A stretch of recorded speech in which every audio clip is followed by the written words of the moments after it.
Hey guys, welcome back to the BuzWeaver channel, and in our top story today, hopefully we can clarify some confusion over this, because the left and the media, of course, are exaggerating and sensationalizing this quite a bit. So, from Fox News, Trump bans flag burning after years of rioting, left-wing desecration, timeline of Old Glory offenders. Executive order mandates prosecution following flag burning across the U.S. Now, it's very important that we still have our protected speech. So this is very specific. A man was arrested in Lafayette Park in Washington, D.C. just hours after President Donald Trump on Monday signed an executive order that mandates prosecution of those caught burning the American flag as a form of intimidation. He was burning a flag at the time of his arrest, U.S. Park Police said. However, the arrest was not made under Trump's new order. U.S. Park Police confirmed to Fox News Digital that the arrest took place at about 6:30 p.m. and that the man was charged with 36 CFR, which prohibits fires in federal parks except in special areas. So it's very specific what's taking place here and how this will be implemented. But in this case, this individual was arrested for starting a fire because fire is still arson, and arson is a crime. My administration will act to restore respect and sanctity to the American flag and prosecute those who incite violence or otherwise violate our laws while desecrating the symbol of our country to the fullest extent permissible under any available authority, the order says, describing flag burning as uniquely offensive and provocative. So you would have to be in the act of violence or otherwise violating a law to then be charged with that 1 year in prison for burning the flag. So this isn't just some arbitrary, casual thing for flag burning. You know, for example, if you dispose of a flag properly the way that it's supposed to be done, this is specifically for those who are engaged in some sort or inciting violence or otherwise violating the law in some way, like we see with the protests, as we see here. And they're showing like a series of different images here from Los Angeles, anti-ICE riots. And then in Seattle, and Seattle's a common place for this to happen. So it's a very extensive list of the different flag burnings illustrating all of these different things. So you guys get the picture.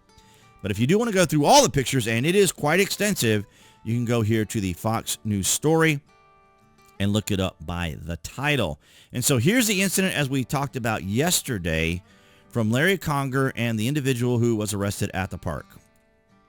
Yep, I'm being detained because I expressed my First Amendment right to burn the United States flag in public, not causing harm or causing any danger to any citizens or personnel in the area.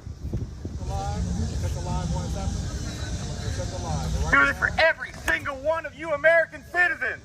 We burn this flag in protest to that president who feels that it's his right to do whatever he wants, make whatever law he wants, regardless if it's legal or illegal.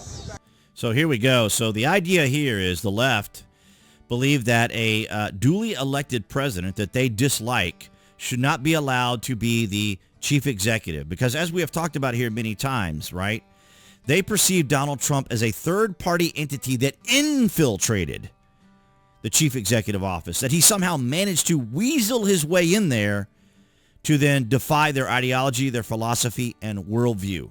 In other words, to specifically try to shut all of them down. And as we learned from the article, as well as it says here, is that he was arrested for starting a fire, which was prohibited from doing unless in a designated area for a designated reason. So there are very specific reasons why individuals will be arrested for this. But as I said, he was not arrested under the new executive order. So then we have additional postings here, of course, from Desiree. Says it's about damn time. President Trump just put the hammer down.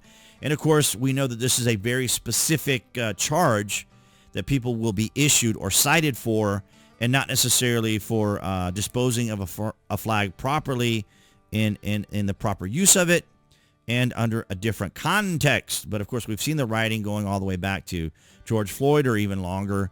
And but now Donald Trump wants to make it a point that if you are doing this in the form of inciting or violence, then obviously you will be arrested. And this, of course, has to do with what we recently saw here. Give me one moment here, because you know how HTML works here on videos now. It's really obnoxious. So hate crime charge pending after pride flag slashed in Midtown parents cited by police. Now, of course, we talked about this before. When it comes to damaging property, you should not be out there damaging people's property. That's a crime. But these young kids were on these scooters, and apparently they went right before the end of Pride Month, or the final week of Pride Month, and they tore down the flags here in Midtown Atlanta on Piedmont Avenue, and they tore the flags up, and then they didn't do like burnouts, obviously, on the crosswalks, but they used the little scooters to, I don't know what they did with the scooters, because, I mean, but as we talked about yesterday as well, you know, streets in our country, as well as road signs, are there for designation for motor vehicles to know, you know, for safety and other reasons, and that our streets are not designed for political statements. But that's a whole other conversation. But this is in Piedmont Avenue. This is in Midtown Atlanta. And so these individuals are charged with a hate crime. So if you are, you know, desecrating, I guess you could call it, or defacing the pride flag on a street, or damaging a gay flag or a pride flag, then you can be charged with a hate crime. And even burning the Quran is considered inciting. You know, the Muslim Bible would be the Quran. And so, but you see here, we do have protected speech when it comes to flag burning in the proper way. But Trump is trying to indicate that by doing this under the auspice of protest or inciting violence and other things, and then you can be charged for burning the American flag in what would be, I guess, an inappropriate way, or not in the designated, defined way of doing it. But nonetheless, I see the left talking about this quite often.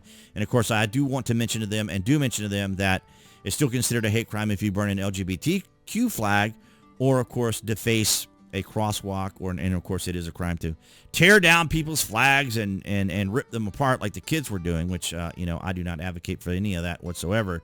So if you're out there doing your protesting, make sure you're doing it appropriately. It's just like when they go out in the middle of the street, you know, you get a permit, and the permit, you know, has a designated area where you do designated things. But in blue cities, they don't want to prosecute these people because these are their constituents. Just like we're seeing now how the Democrats are trying to protect criminals, because they know the criminals and their families and their friends typically vote Democrat. So, and of course, Democrats always want to look righteous for what they're doing, right? Because it's their intentions. They're good-intentioned people who just want to make sure that everyone is protected, and that the innocent is protected, and everyone is innocent until proven guilty, unless it's Donald Trump, who they presume is always guilty, just like the guy who was burning the flag here was suggesting that the duly elected president was just doing whatever he wanted to do, as though none of these people even listened to what Trump was saying during the campaign. He's doing exactly what he said he was going to do during the campaign, and then people went out and voted, and Donald Trump won the Electoral College. He won the coveted Democrats' popular vote. He won all the swing states, and then the House and the Senate were won by the GOP. So that's a huge win, a clear signal, but it would appear that the left are in denial, as they usually are, as well as Democrats. But nonetheless, guys, thank you so much for your continued support. Of course, you can, below this video, you can find the various social media links that I belong to include X, as you see here, and of course, my affiliate marketing links. You guys know how those work. And of course, but simply by liking the content and commenting and sharing, of course, you help out the channel, and it's greatly appreciated. So thanks to all you guys across New Tech, that's BitChute, Rumble, and Odyssey, for your guys' continued support, and everyone here on YouTube. So appearing there on the screen for everyone watching on YouTube, that would be the channel icon. You guys can click on that to subscribe, as well as to select notifications. That way you know when there's content here on the channel, and I'll see all you guys in the next video.